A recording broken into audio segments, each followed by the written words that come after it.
Case இப்போ நம்ம என்ன பார்க்க போறோம்னா ஸ்கூல் சீசன் தான் பார்க்க போகிறோம். பார்ட் 10 இது. இந்த வாட்டி நம்ம கிட்ஸுக்கு தான் பார்க்க போகிறோம். கிட்ஸுக்கு இன்ட்ரெஸ்ட்டாக இருக்க போது வாங்க பார்க்கலாம். இதில் வந்து எல்லா கார்ட்டூன்ஸும் இருக்கும். இது வந்து எத்தனாவதுல இருக்குன்னா 3rd to 5th வரையும் இருக்குது. பாருங்கள், சோட்டா பீம் போட்ட மாதிரி இருக்கும். எல்லாமே சூப்பராக இருக்கும். ஆட் மெஸ்ஸோட வந்து 6 கம்பார்ட்மெண்ட் வருது, 6 ஜிப் வருது, சைஸும் பெருசாக இருக்கும், சூப்பராக இருக்கும். பாருங்கள், சீப்பஸ்ட்டாக தந்துட்டுருக்கோம். அடுத்து வந்து கேர்ள்ஸ்க்கு பிடிச்ச மாதிரி அதே 3rd to 5th நான் காமிக்கிறேன். எல்லாமே 5th ஸ்டாண்டர்ட் வரையும் 3rd இது வந்து ஏதோ பிரின்சஸ்ன்னு நினைக்கிறேன், அதெல்லாம் எனக்கு தெரியல. அடுத்து வந்து ஓகி தலைவன் ஓகி வந்துட்டான். ஓகி அண்ணங்காரன் எல்லாம் இருப்பாங்க.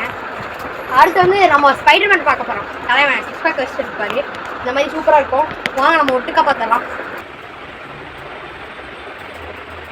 பேக்லாம் எப்படி இருக்குன்னு பாருங்கள். சூப்பராக இருந்துச்சுன்னா மறக்காமல் லைக் பண்ணுங்கள். அதுக்கப்புறம் இன்னும் கொஞ்சம் இதுலேயே நிறைய கலெக்ஷன்ஸ் இருக்குது நம்மக்கிட்ட கொத்தா. அடுத்த வீட்டில் சந்திப்போம். பாய். நம்ம லொக்கேஷன் மட்டும் சொல்லிடுறேன். கோயம்புத்தூர், பெரக்கமலை, மீரப்பள்ளி, பெருமை, லக்ஷ்மி சாப்பிட்டு இருக்குது. பாய்.